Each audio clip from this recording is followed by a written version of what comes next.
करें प्रचार boy cut Muslims का।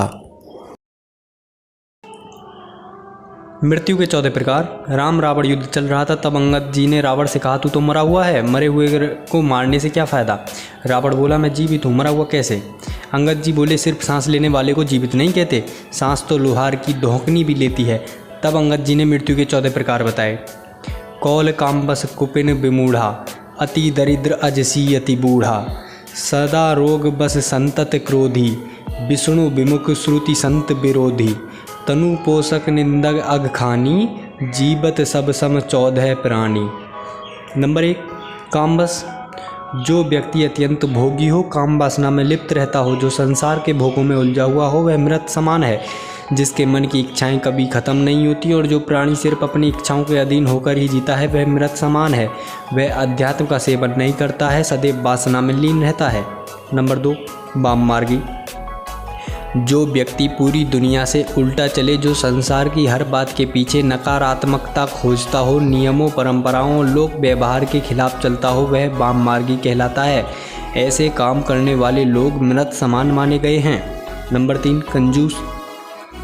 अति कंजूस व्यक्ति भी मरा हुआ होता है। जो व्यक्ति धर्म कार्य करने में, आर्थिक रूप से किसी कल्याणकारी कार्य में हिस्सा लेने में हिचकता हो, दान करने से बचता हो, ऐसा आदमी भी मृतक समान ही है।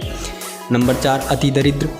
गरीबी सबसे बड़ा श्राप है। जो व्यक्ति धन, आत्मविश्वास, सम्मान और साहस से हीन हो, वह भी मृत ही है।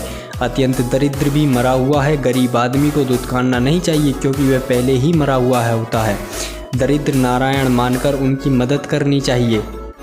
नंबर 5, विमूढ़।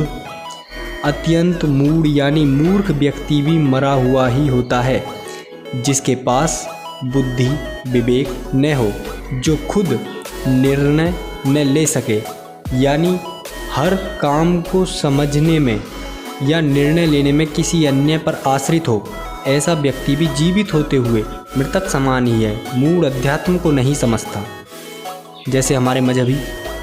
नंबर 6, अजसी।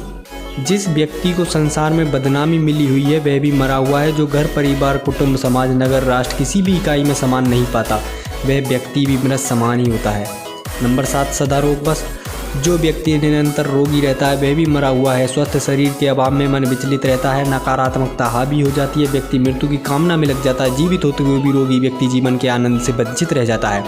नंबर 8, अति बूढ़ा। अत्यंत वृद्ध व्यक्ति भी मृत समान होता है, क्योंकि वह अन्य लोगों पर आश्रित हो जाता है। शरीर और बुद्धि दोनों अक्षम हो जाते हैं। ऐसे में कई बार वह स्वयं और उसके परिजन ही उसकी मृत्यु की कामना करने लगते हैं, ताकि उसे इन कष्टों से मुक्ति मिल सके। नंबर 9, सतत क्रोधी। 24 घंटे क्रोध में रहने वाला व्यक्ति भी मृतक समान ही है। ऐसा व्यक्ति हर छोटी बड़ी बात पर क्रोध करता है। क्रोध के कारण मन और बुद्धि दोनों ही उसके नियंत्रण से बाहर हो जाते हैं। जिस व्यक्ति का अपना मन और बुद्धि पर नियंत्रण न हो, वह जीवित होकर भी जीवित नहीं माना जाता। पूर्व जन्म के संस्कार लेकर यह जीव क्रोधी होता है। क्रोधी अनेक जीवों का घात करता है और नरकगामी होता है। नंबर 10, अघ खानी। जो व्यक्ति पाप कर्मों से अर्जित धन से अपना और परिवार का पालन पोषण करता है, वह व्यक्ति भी मृत समान ही है। उसके साथ रहने वाले लोग भी उसी के समान हो जाते हैं। हमेशा मेहनत और ईमानदारी से कमाई करके ही धन प्राप्त करना चाहिए। पाप की कमाई पाप में हो जाती है और पाप की कमाई से नीच गोत्र निगोद की प्राप्ति होती है। नंबर 11, तनु पोषक। ऐसा व्यक्ति जो पूरी तरह से आत्म संतुष्टि और खुद के स्वार्थों के लिए ही जीता है, संसार के किसी अन्य प्राणी के लिए उसके मन में कोई संवेदना न हो, ऐसा व्यक्ति भी मृतक समान ही है। जो लोग खाने पीने में, वाहनों में, स्थान के लिए हर बात में सिर्फ यही सोचते हैं कि सारी चीज़ें पहले हमें ही मिल जाएं, बाकी किसी अन्य को मिलें न मिलें, वे मृत समान होते हैं। ऐसे लोग समाज और राष्ट्र के लिए अनुपयोगी होते हैं। शरीर को अपना मानकर उसमें रत रहना मूर्खता है, क्योंकि ये शरीर विनाशी है, नष्ट होने वाला है। 12, निंदक। अकारण निंदक करने वाला व्यक्ति भी मरा हुआ होता है, जिसे दूसरों में सिर्फ कमियां ही नजर आती हैं। जो व्यक्ति किसी के अच्छे काम की भी आलोचना करने से नहीं चूकता, ऐसा व्यक्ति जो किसी के पास भी बैठे तो सिर्फ किसी न किसी की बुराई ही करे, वह व्यक्ति भी मृत समान होता है। पर निंदा करने से नीच गोत्र का बंध होता है। नंबर 13, परमात्म विमुख।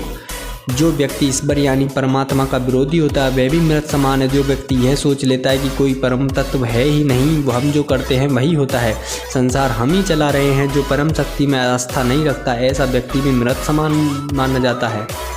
नंबर 14, श्रुति संत विरोधी। जो संत ग्रंथ पुराणों का विरोधी है वह भी मृत समान है। श्रुत और संत समाज में अनाचार पर नियंत्रण का काम करते हैं। अगर गाड़ी में ब्रेक नहीं हो तो कहीं भी गिरकर एक्सीडेंट हो सकता है। वैसे ही समाज को संतों की ज़रूरत होती है, वरना समाज में अनाचार पर कोई नियंत्रण नहीं रह जाएगा।